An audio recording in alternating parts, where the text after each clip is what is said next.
Samuel 1 ayat 30 sampai 31. Saudara-saudara berkatakan dahsyat. Dahsyat. Kita baca dengan suara keras. 3, 2, 1. Kata malaikat itu kepadanya, jangan takut hai Maria, sebab engkau beroleh kasih karunia di hadapan Allah. Sesungguhnya engkau akan mengandung dan akan melahirkan seorang anak laki-laki, dan hendaklah engkau menamai dia Yesus. Amin. Silakan duduk kembali. Saya ingin berkhotbah dengan judul kabar baik di hari Natal saat krisis COVID-19. Ya, kita ada di satu situasi yang sulit di seluruh dunia, saudara-saudara. Ya, orang-orang makin takut, saudara-saudara. Makin ketat. Saya kemarin sampai di pelabuhan, saudara, dan harus diperiksa, harus semua punya antigen karena ada informasi bahwa varian baru dari virus corona, yaitu yang bernama Omicron, itu sudah masuk. Bahkan di Manado itu ada 3 orang yang 3 orang WNA, warga negara asing yang dicurigai. Memang ini belum pasti karena butuh penelitian beberapa hari, tapi dicurigai ya bahwa ada sudah masuk ke Manado 3 orang ya. Jadi saya orang Manado, saudara-saudara dari Manado.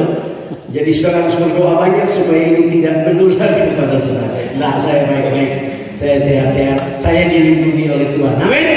Kita semua dilindungi oleh Tuhan. Nah, tema Natal besar dari GKPI adalah lebih dari pemenang. Amin. Amin. Jadi kalau pagi ini saudara masih ada, masih beribadah di GKPI, artinya saudara lebih dari pemenang. Amin. Amin. Coba pegang tangan sebelah saudara dan kamu lebih dari pemenang. Ya. Ya. Karena saya tahu saudara menghadapi banyak tantangan, ya, banyak kesulitan. Ya. Tetapi Tuhan kita adalah Tuhan yang baik. Ya. Nah, kalau kita meneliti Alkitab, ayat yang kita baca, Maria juga menghadapi banyak ketakutan. Ya. Karena pada zaman itu juga zaman yang tidak baik. Pemerintahan Romawi sedang menjajah, ya, sedang menjajah bangsa Israel, ya, orang Yahudi pada waktu itu. Mereka harus membayar pajak, mereka harus melakukan kewajiban-kewajiban. Ada banyak hal yang menghalangi mereka. Tetapi yang luar biasa, Bapak Ibu saudara-saudara, Tuhan itu adalah Tuhan yang baik. Amin. Dia selalu membawa kabar baik. Amin. Karena itu dia datang kepada Maria, seorang gadis desa yang sederhana, dan dia menyatakan kabar baik. Iya, dia mau memakai Maria. Kenapa dia membawa kabar baik, Bapak Ibu saudara-saudara? Karena Tuhan mau supaya hidup kita jadi kesaksian. Amin. Amin. Tuhan tidak mau saudara, saya dan saudara nanti seperti kodok piatu, ya, ya, duduk di bawah pohon apa, cempedak. Orang pakai bala kirim cempedak banyak sekali. Itu juga kasih, ya, dan bukan mau, ya, seperti kodok piatu. Karena kita selalu punya kabar baik. Amin. Saya suka tadi lagu yang kita nyanyikan itu, kenapa saya suka lagu itu, karena dia bilang kita bisa ada di lembah kekelaman, itu lembah yang berbahaya, bisa mendatangkan kematian. Tapi kita nggak tinggal di situ, ya. Kita hanya lewat. Jadi sudah beberapa tahun ini sudah sedang lewat lembah, nggak tinggal, lewat aja, ya. Amin. Amin. Karena Tuhan selalu mau kasih kabar baik. Karena Dia adalah Tuhan yang baik, terlalu baik, sangat baik. Amin. Saya juga ada di Manado juga seperti lembah kekelaman, tapi apa? Saya lewat, ya, kita semua lewat. Artinya saya dan saudara sadar bahwa Tuhan mau supaya kita hidup ini, yang saya bilang tadi, menjadi kabar baik bagi orang lain. Ya, orang melihat Pak Gembala, orang melihat Ibu Gembala, orang melihat bapak-bapak, ibu-ibu, orang bilang, wow, mereka kuat. Amen. Mereka ada sesuatu yang dahsyat. Karena ada Tuhan, ya, sehingga hidup kita menjadi kesaksian Ya, karena Tuhan mau supaya kita jadi kesaksian. Amin. Tuhan tidak mau kita hanya bertahan hidup, tapi kita menjadi kesaksian. Dan saya dan saudara sebagai orang percaya harus yakin ini. Kenapa? Ya, saya suka katakan ini. Kan kita nanti pakai kesukaan itu tidak bawa apa-apa. Yang kita bawa adalah kesaksian kita. Amin. Bahkan Wahyu mengatakan kita ini bisa kalahkan iblis itu dengan kesaksian kita. Darah Yesus dan kesaksian darah anak domba dan kesaksian kita. Artinya betapa pentingnya saya dan saudara menyadari bahwa selalu ada kabar baik bagi kita. Amin. Amin. Saya tidak tahu pagi ini saudara sedang bergumul dengan apa, saudara sedang bergumul dengan sakit penyakit, saudara bergumul dengan ekonomi, dengan rumah tangga, dengan masalah kehidupan. Saya mau katakan selalu ada kabar baik. Amin. Amin. Amin. Seperti apa yang Maria alami, yang mengalami kabar baik. Ya. Karena itu Bapak Ibu saudara, ada dua hal yang kita bisa belajar. Kabar baik di hari Natal saat krisis COVID-19 adalah jangan takut. Amin. Ya. Tuhan berkata kepada Maria itu jangan takut. Ya, jangan takut. Memang ini luar biasa. Kenapa Maria takut? Karena memang kalau kita meneliti Alkitab, ya, itu ada yang disebut dengan bahasa Inggrisnya, ya, itu silent act. Silent act itu Tuhan tidak bicara. Ada waktu selama 400 tahun dari Meleki sampai di dapat dikatakan di dalam Injil Markus itu Tuhan tidak bicara. Karena jangan Injil Markus ditulis pertama kali. Itu Tuhan tidak bicara. Dan Tuhan datang kepada Maria dan dia memberikan berita yang pertama itu jangan takut. Amin. Iya. Kenapa? Karena takut itu adalah dampak dari dosa. Takut itu bukan produk Tuhan, itu produk setan. Setelah Adam dan Hawa jatuh ke dalam dosa, Alkitab mengatakan bahwa mereka ketakutan, mereka bersembunyi. Mulanya kalau Tuhan ketemu manusia itu kan justru senang. Alkitab mengatakan tiap jam 3 petang Tuhan datang dan berjalan dengan mereka di Taman Eden. Ya, Taman Eden itu adalah tempat di mana yang penuh dengan sukacita, bertemu dengan Tuhan, senang ketemu Tuhan. Dosa membuat manusia takut, dan sejak saat itu kalau ada sesuatu kita seringkali takut. Kenapa? Karena dosa. Dampak dari dosa itu membuat manusia menjadi gampang untuk takut. Ya, saya coba untuk meneliti Bapak Ibu Saudara. Kata takut itu, ya, kata takut itu berasal dari bahasa Yunani phobeo. Phobeo itu, ya, Bapak Ibu Saudara, lebih gampang di bahasa Indonesia itu fobia. Kita takut. Kita fobia. Saya lihat di kamus, ya, fobia itu adalah kita takut terhadap suatu benda atau suatu hewan, ya, yang tidak wajar. Ya, saya istri saya, Ibu Kristin, punya keluarga di Makassar. Dia punya anak laki-laki yang, ya, maaf tapi lebih besar dari kita kayaknya, tinggi besar. Tapi waktu saya beberapa tahun lalu singgah dengan keluarga di rumahnya di Makassar, kami takut karena dia, sudah tahu dia takut dengan apa? Dia takut dengan kupu-kupu. Karena orang itu takut ular, kalau wajar lah. Saya juga takut ular, ya. Ya mungkin saudara orang luar tidak takut ular. Tapi ini takut dengan kupu-kupu. Ada kupu-kupu kan bagus, mungil, kita suka pegang dia, taruh di tangan, bermain.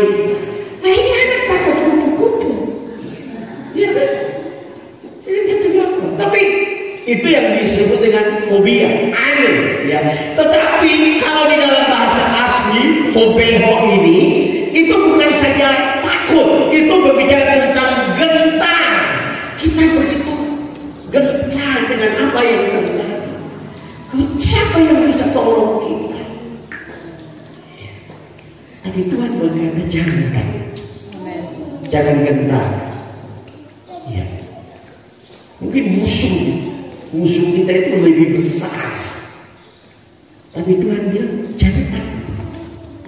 Amin. Mungkin masalah kita adalah masalah yang besar, ya. Tapi Tuhan berkata jangan gentar, jangan takut. Kenapa? Karena kalau kita bicara tentang kelahiran, terus kita bicara sesuatu yang berbeda, kita sedang bicara tentang Tuhan datang dan ada dengan kita. Amin. Tadi ini Tuhan ada dengan saudara. Amin. Bukan saja bicara hadiratnya, bukankah dia berjanji bahwa aku akan menyertai kamu sampai ke surga Allah. Amin. Karena itu apapun musuh kita, siapapun lawan kita, jangan gentar. Amin. Karena Tuhan kita adalah Tuhan yang besar. Amin. Di dalam arti yang lain dari kata phobeo ini adalah khawatir. Ya. Nah, saya bicara ini, saya ingat Yesus memperingatkan kita supaya kita jangan khawatir. Ya. Di dalam terjemahan lain dari kata jangan khawatir itu, dan waktu Tuhan bicara tentang itu adalah yang terjadi dengan bangsa-bangsa yang tidak mengenal Allah. Artinya waktu kita khawatir, saya dan saudara itu seperti orang kafir. Ya. Jangan pernah berkata bahwa saya ini memang begitu sudah Pak Pendeta, saya ini gampang khawatir. Engkau bukan gampang khawatir, engkau tidak percaya kepada Tuhan. Orang yang khawatir itu sebenarnya tidak percaya Tuhan. Nah, saya tidak punya maksud, saudara khawatir anak saudara jatuh. Nah, saya maksud adalah dikuasai oleh kekhawatiran. Kita tidur malam, kita tidak bisa tidur, kita penuh dengan ketakutan. Ya, kita takut sekali. Dan saya mau katakan, kekhawatiran, ketakutan, ya, itu akan melemahkan, bahkan bisa menghancurkan kehidupan kita. Jadi jangan saudara anggap itu biasa. Saudara harus lawan ketakutan. Amin. Saudara harus menang dari ketakutan, karena ketakutan adalah senjata yang dipakai oleh setan untuk melemahkan kita, menghancurkan kita. Jadi kalau saudara takut apapun, saudara gentar apapun, saudara khawatir apapun, tolak itu dalam nama Yesus. Amin. Kan itu berbahaya. Kenapa berbahaya? Karena itu bisa membunuh saudara. Ya, saya pernah baca satu kisah, Bapak Ibu saudara, satu kisah di mana seorang itu fobia dengan ruangan tertutup. Jadi dia paling takut kalau masuk ruangan tertutup, saudara. Iya, itu dia ketakutan sekali. Nah, ini tidak bagus, ya. Nah, dia kerja, saudara, di satu perusahaan pengempakan ikan. Ya. Jadi di situ ada tempat-tempat yang untuk jadi semacam freezer besar, ya, kulkas besar, di mana orang biasa taruh ikan. Tapi freezer itu orang bisa masuk. Jadi dia berbentuk seperti kontainer begitu. Jadi saudara, orang ini ketakutan sekali. Nah, satu waktu sore sudah mau pulang kerja, orang ini kemudian jalan-jalan dan dia masuk di kontainer, ya, dari tempat menyimpan ikan. Tapi kontainernya itu sudah rusak. Artinya dia tidak dingin lagi. Nah, waktu dia sedang asik masuk di dalam dan lihat-lihat, saudara-saudara, mendadak ada angin dan pintunya terkunci. Dia berteriak-teriak, tidak ada orang yang dengar. Semua teman-temannya sudah pulang. Dan malam itu dia ketakutan. Dan anehnya ketakutan itu menguasai dia. Dan dia seperti kedinginan. Padahal, ya, pendinginnya ini sudah tidak berfungsi, sudah tidak dingin. Jadi dia kedinginan, saudara, sampai dia mati.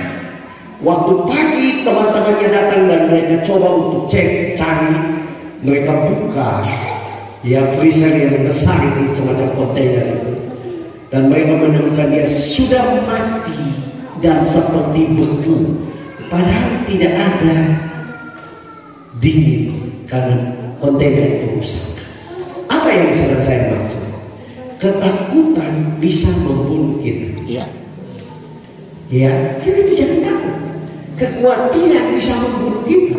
Bukankah penelitian kedokteran mengatakan bahwa hampir semua penyakit itu disebabkan oleh kekhawatiran? Hampir semua, memang tidak semua. Ada penyakit-penyakit yang karena kita gelojong, rakus, ya. Sudah tahu asam urat tapi lagi terus kambuh, ya. Artinya kita harus begitu. Tetapi kembali kepada kebenaran yang ingin saya katakan.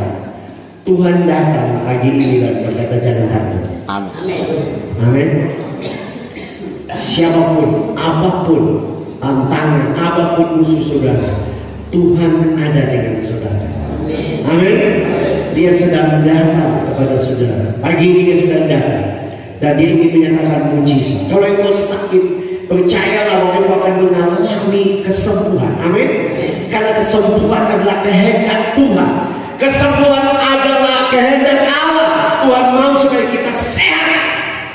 Ya, saya bersyukur. Saya sudah maret ini sudah 54 tahun, tapi semua sehat. Tidak ada masalah dengan asam urat, tidak ada masalah dengan kolesterol, tidak ada masalah dengan gula, tidak ada masalah dengan tekanan darah. Sehat. Jadi saya masih makan RW sampai sekarang. Soto Makassar saya masih dipakai, ya. Sehat. Kenapa? Karena saya belajar satu hal, ketakutan itu sangat berbahaya. Tapi sukacita, keyakinan, hari ini ada mujizat bagi saya, besok ada mujizat, itu akan membuat kita sehat. Amin. Karena jangan takut. Percaya bahwa kabar baik di hari Natal adalah supaya saya dan saudara sebagai orang percaya kita tidak takut lagi. Amin. Apa masalah saudara yang tidak bisa Tuhan tolong? Semua. Amin. Bahkan kalau kematian pun terjadi, Tuhan akan membangkitkan kita. Amin. Bahkan Lazarus sudah membawa musuh, tapi Tuhan dapat membangkitkan Lazarus. Kenapa? Karena tidak ada yang mustahil bagi Tuhan. Jangan takut. Nah, saya ingin saudara sadar bahwa ketakutan itu berbahaya, bahkan sampai kepada dunia di sana. Kalau saudara membaca Wahyu 21 ayat 8, Wahyu 21 ayat 8, saya baca kalimat pertama saja. Orang-orang yang masuk di neraka itu di dalam Wahyu pasal 21 ayat 8 adalah tetapi orang-orang penakut. Ini jangan anggap enteng, penakut itu tidak ada masalah. Saudara tidak bisa masuk surga kalau saudara penakut. Amin. Harus berani. Amin. Amin. Berani menghadapi semua tantangan, ya, karena dengan Tuhan kita akan melewati. Amin. Dengan Tuhan kita akan memperoleh kemenangan. Dengan Tuhan akan berperang ganti kita, ya, dan itu benar, itu benar. Jadi jangan takut, terus maju dalam Tuhan. Amin. Yang kedua, Bapak Ibu saudara-saudara, ya, kabar baik di hari Natal saat krisis COVID-19 adalah kita memiliki juru selamat. Luar biasa saudara-saudara. Satu-satunya agama yang punya juru selamat itu cuma Kristen. Ya, agama lain itu usaha sendiri. Betul. Ya, harus usaha untuk selamat. Karena mereka diajar bahwa selamat karena usaha mereka. Ya, semua agama, ya, semua agama selain kekristenan itu mereka harus berusaha, ya, mereka harus berusaha berbuat baik, harus kasih lebih berbuat baik karena di sana dengan timbang, ya. Nah, bayangkan kalau timbangannya tidak bagus, saya bayangin. Ya, timbangan yang sudah di setel. Ya, kan orang di sini juga, saya saudara-saudara kerja kopra kan, kadang-kadang ada timbangan yang sustain seperti ya, di sana, jadi diajar begitu. Tapi yang luar biasa kekristenan mengajak kita punya juru selamat. Nah, juru selamat ini bukan saja nanti masuk surga, tapi di dunia, dalam hidup kita sekarang pun kita punya juru selamat. Ya, kita punya juru selamat, yaitu Kristus yang akan menolong saya dan saudara. Ya, jadi malaikat itu berkata kepada Maria bahwa itu harus memberikan ya nama anak itu Yesus. Ya, orang berkata bahwa Yesus itu nama yang terlalu umum, nama yang tidak baik, nama yang tidak bagus, ya. Tetapi saya mau saudara sadar bahwa justru nama Yesus itu nama yang luar biasa, amin. Ya, ada yang bilang, saya suka melihat debat antara Muslim dan Kristen, ya, dan orang bilang mereka tidak kenal Yesus, ya. Dan saya lihat ada orang Kristen bilang kami juga tidak kenal Isa Al-Masih, ya. Karena Isa Al-Masih itu tidak dikenal di dalam Alkitab. Yang kita kenal Yesus. Kenapa kita kenal Yesus? Ya, karena Yesus itu mempunyai arti yang dalam. Ya, di dalam bahasa Ibrani itu Yesus itu bisa diterjemahkan sebagai Yehusua atau Yesua. Di dalam bahasa Arab juga Yesua, yang mempunyai arti Yahweh menyelamatkan. Artinya saya dan saudara punya juru selamat yang dapat menyelamatkan. Amin. Menyelamatkan kita dari masalah, menyelamatkan kita dari persoalan kita. Ya. Dan itu terbukti bagaimana Yesus menjadi juru selamat bagi mereka yang percaya. Bahkan kalau saudara membaca Alkitab dengan baik, saudara akan menemukan ada banyak kisah, dan semua penafsir dapat dikatakan setuju bahwa ada kisah-kisah di mana Yesus muncul. Itu sebabnya dikatakan di dalam Perjanjian Lama, kalau Tuhan malaikat muncul dengan huruf besar. Kalau saya baca Perjanjian Lama, Kejadian secara khusus, ya, kalau muncul dengan huruf besar malaikat, itu adalah apa yang disebut dengan teofani. Yesus mengambil rupa malaikat untuk datang dan bertemu dengan Abraham, bertemu dengan Yakub, ya, bertemu dengan orang-orang percaya. Artinya saya dan saudara kita memiliki juru selamat yang aktif pada zaman dulu maupun teristimewa zaman sekarang, karena dia sudah datang. Amin. Amin. Dan dia akan terus bekerja. Dia membuktikan itu waktu dia ada di bumi, bagaimana dia menyelamatkan, dia menjadi juru selamat. Waktu dia bertemu dengan janda Nain yang anaknya mati, dia menjadi juru selamat untuk membangkitkan anak itu. Dia bertemu dengan orang 5.000 laki-laki yang sedang kelaparan, dia membuat mujizat berlipat ganda untuk menyelamatkan 5.000 laki-laki itu. Dan dia masih tetap menjadi juru selamat bagi kita. Amin. Amin. Apapun masalah, dia juru selamat. Mungkin kau berkata Pak Pendeta yang tidak mengerti rumah tangga saya, sudah tidak bisa ditolong. Saya mau katakan masih ada juru selamat bagi engkau. Amin. Undang dia masuk di dalam rumah tangga, sama seperti perkawinan di Kana. Mereka mengundang Yesus, dan Yesus membuat mujizat bagi mereka. Waktu mereka kehabisan anggur bicara tentang sukacita.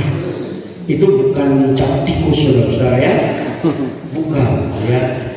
Anggur yang tidak difermentasi, anggur manis. Bagi orang Yahudi, anggur manis itu lambang sukacita, lambang kasih karunia. Jadi kalau rumah tangga mulai hambat, undang dia, katakan Yesus tinggal dalam rumah. Terus tiap kali undang dia. Dan saya percaya waktu dia hadir, rumah tangga ada rumah tangga yang penuh dengan kebahagiaan. Amin. masalah pekerjaan, ekonomi, dia tetap menjadi juru selamat. Karena dia adalah Allah yang baik, dia adalah Tuhan yang baik, yang mengasihi saya dan saudara. Saya mau katakan, situasi sulit apapun, kalau ibu sungguh-sungguh dengan dia, selalu ada juru selamat. Ya, saya tidak perlu ambil contoh orang lain. Saya mengalami itu, saudara. Saya keluar dari Nazaret, ya, kembali ke Manado, dan saya tidak ada pengembalaan. Kemudian COVID jadi, terbuka secara manusia cukup sulit. Saya mengajar, tapi tidak full time juga, karena sekolah juga tidak ada mahasiswa sangat sedikit. Yang proses belajar mengajar tidak bisa jalan baik. Tapi saya belajar satu hal, kalau kita ada di dalam rencana Tuhan, kehendak Tuhan tidak pernah tinggalkan kita. Dia juru selamat. Dan saya dan keluarga datang kepada Tuhan, terus cari Tuhan, berdoa, dan mujizat mulai terjadi. Mujizat setiap hari, setiap minggu Tuhan melakukan mujizat, karena dia masih tetap jadi juru selamat kita. Yahweh menyelamatkan, itulah nama Yesus. Ya, nama Yesus, nama yang luar biasa. Nah, saya akan mengakhiri dengan satu kisah di mana juga ada dua orang suami istri pada zaman dulu. Mereka ada waktu itu bertugas waktu menjadi misionaris. Mereka dari Amerika bertugas, ya, sebagai misionaris di Uni Soviet pada waktu itu. Uni Soviet masih ada, sekarang Rusia, tapi dulu Uni Soviet itu negara-negara di Eropa Timur, ya, itu Uni Soviet. Nah, mereka bertugas di situ, dan satu waktu, karena itu negara komunis, satu waktu mereka ketahuan dan mereka mau ditangkap. Akhirnya mereka lari dari Uni Soviet, mereka lari ke negara bagian lain, ya. Dan saudara, mereka lari tidak bawa apa-apa, hanya pakaian di badan, tidak bawa uang. Nah, mereka sampai di sana, saudara, ya, mereka coba untuk sementara mereka cari semacam tempat menginap, dan mereka janji untuk bayar, tapi mereka tidak ada uang. Nah, proses pada waktu itu tidak gampang seperti sekarang. Kalau saudara transfer menit ini, menit berikut sudah masuk di rekening, ya. Zaman itu kan lama pengiriman. Singkat cerita, mereka tidak tahu mau berbuat apa, dan mereka tidur malam itu karena mereka sampai sudah malam. Mereka tidur, dan besok pagi mereka harus makan, namanya manusia, tapi tidak ada uang.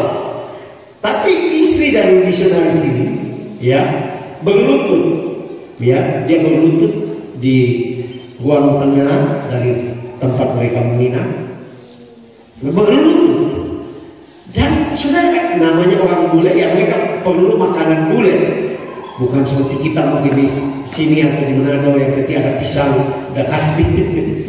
Jadi misionaris, istri misionaris itu berdoa kepada Tuhan, dan dia menyebutkan, dan suaminya mereka sudah selesai doa bersama, tapi doa kebutuhan ini istrinya yang berlutut berdoa.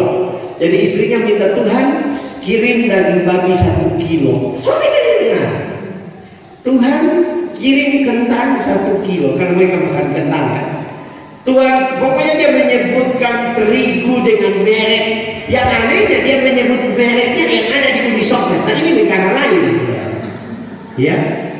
Jadi kalau sekarang mungkin bisa produk Israel juga bisa ada di Indonesia, tapi dulu kan enggak, ya. Nah, dia menyebutkan semua merek yang pokoknya beberapa kebutuhan untuk dia bisa masak pagi itu dengan namanya. Tapi merek itu ada di Uni Soviet. Nah, ini negara bagian lain, negara lain, ya. Sehingga cerita dia habis berdoa, mendadak orang ketuk pintu, tak tak tak tak, ya. Dan bapak itu, karena dia tidak berdoa, istrinya masih terus lanjut, dia yang buka pintu. Saudara, dia kaget karena di depan dia ada petugas semacam orang dari toko, ya, karena ada biasanya kan ada 100 orang di supermarket, ya, ya, seperti Indomaret, ada pakaiannya. Jadi dia kaget, dia bilang, ada perlu apa? Jadi dia, orang itu bilang, Pak, saya disuruh mengantar barang ke sini, pesanan bapak dan ibu. Oh ini bisa dari sini. Oh, saya tidak pesan apa-apa. Kami saya baru sampai di sini tadi malam. Kami tidak tahu apa-apa. Kami tidak pesan apa-apa. Jadi ini pasti salah. Ya. Kamu tolong cari yang lain. Karena ini kan penginapan. Jangan sampai salah kamar. Jadi kamu cari dulu. Ini pasti salah. Oh ini enggak. Saya disuruh di kamar nomor ini. Di kamar misionaris. Dia lihat nomornya. Ini Pak. Nomornya. Misalnya enggak, saya yakin itu salah. Karena saya tidak pesan apa-apa, istri saya juga tidak pesan apa-apa. Kami berbukti bagi negara ini. Petugas itu bilang, enggak. Saya disuruh antar ke kamar ini karena ada pesanan. Dan kemudian dia dorong pintu dan dia masuk dan dia taruh di meja. Dia bilang, Bapak tidak mau terima atau apa? Bapak mau pikir bagaimana ini yang dipesan, saya taruh saja. Dan dia keluar dan dia jalan. Dan Bapak ini dia juga takut ya, jangan sampai ada yang isinya apa. Dia cepat-cepat buka dan dia kaget.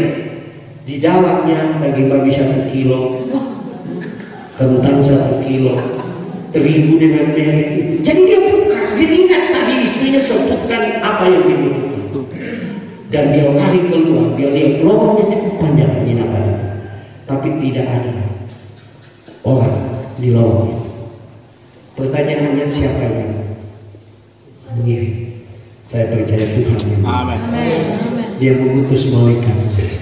Alkitab mengatakan bahwa tiap kita ini punya malaikat untuk menolong kita, untuk menjalani kehidupan ini, untuk kita tetap setia dengan Tuhan.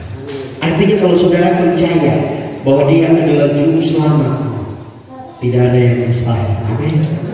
Terus bangun iman, terus setia dengan Tuhan, terus percaya bahwa Dia akan menolong kehidupan. Dia akan datang untuk menyembuhkan engkau yang sakit. Dia akan datang untuk memberkati engkau yang kekurangan. Dia akan campur tangan dalam hidupmu. Teristimewa di hari Natal ini mungkin saudara belum punya baju baru. Saya mau katakan, Dia adalah juru selamat. Mungkin belum ada kukis di rumah. Dia adalah juru selamat. Dia Tuhan yang sama, yang mendengar setiap doa saya dan saudara.